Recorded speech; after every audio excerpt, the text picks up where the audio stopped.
In the beginning, God created Beowulf. He was pretty much God himself, a man sexy with pants and without. His long flowing locks only complemented his well-oiled abs and his nutcracker bottom.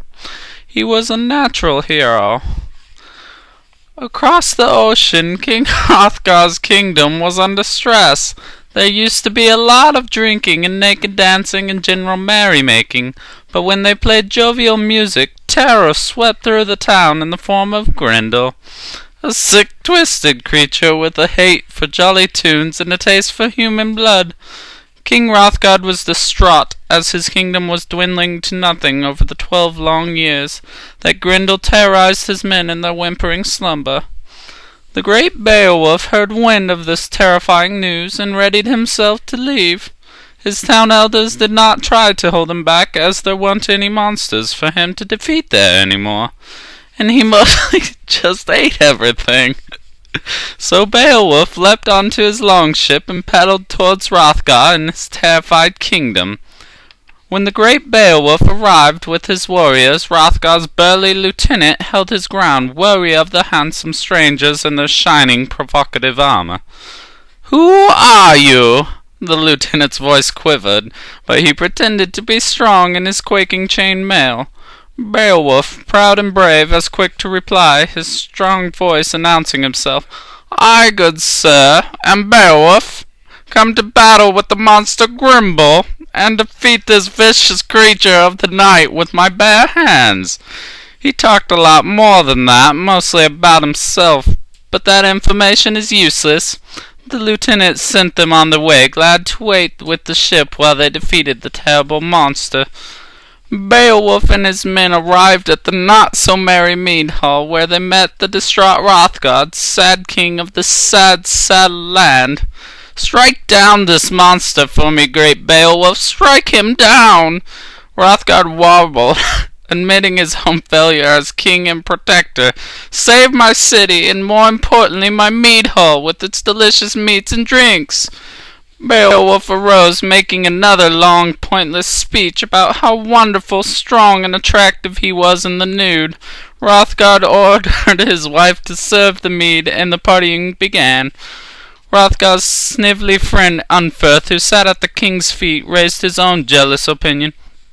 "I heard that you, oh so great Beowulf, are not oh so great. A race you lost in the sea." Beowulf, in all his cocky greatness, smiled at Unferth's greasy eyebrows.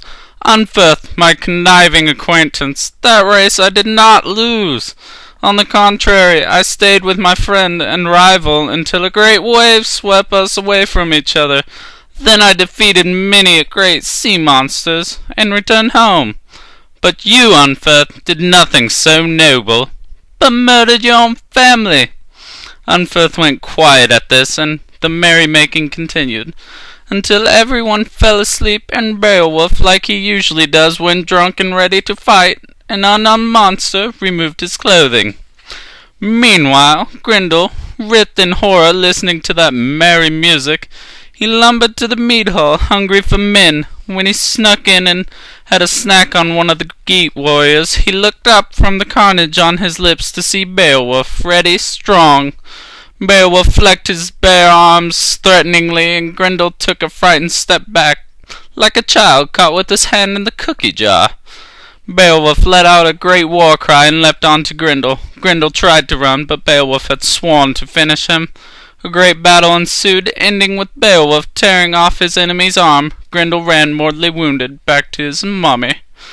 Beowulf gave a victory cry and hung the dripping arm from the ceiling of the mead hall, which was happy and free once more. But the peace did not last. Grendel's mother, upset for some reason at the death of her sickening child, attacked the mead hall. What exactly happened is unknown, because we only read the abridged version. Beowulf vowed to defeat her as well, journeying to her watery lair.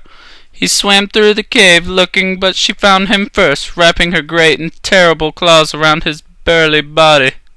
She could not hurt him, though. He, too, could not hurt her, for her skin was like that of a great thick animal, and his sword could not penetrate it. Suddenly, like a light at the end of the tunnel, a great giant sword appeared on the wall. In the cave, Beowulf thought to himself, "What a convenient surprise!" He commandeered the sword for his own use, quickly dispatching Grendel's mother in a swift, strong blow. He also found Grendel's broken body and chopped off the head as a large trophy for Hrothgar and Hera. When Beowulf returned from the bloody cave, most of his soldiers had left, believing him to be dead. Boy, were they wrong. He rose from the water like a king from victory, like lord of the successful hunt, like a winner. They returned to the mead hall one last time to have a victory party. Beowulf kept his clothes on, much to the dismay of the ladies and the king's lieutenant. They saw Beowulf and his men to the ship, where he went home to become a king. He lived wealthy, relatively happy, and somewhat bored, out of his mind for many years.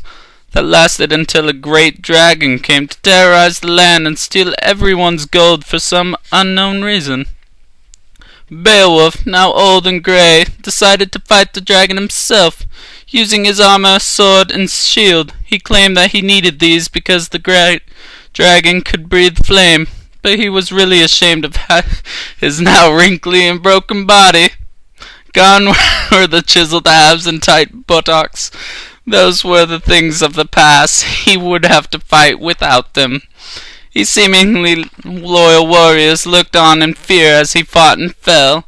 Then they turned tail and ran, revealing their true nature as wimpy little mooches. His last loyal warrior, Wiglaf, scolded the other warriors as they ran and stayed by his lord's side to the end. Beowulf died a warrior's death, fighting to the end for his god and his country, and a little bit for himself. His people mourned him, filling his grave with expensive things that dead people don't really need. Wiglaf and the others, brimming with sadness, called into the ocean, into the skies, that Beowulf would always be remembered for his greatness, for his charisma, and for his beard that made him look like a total bamf.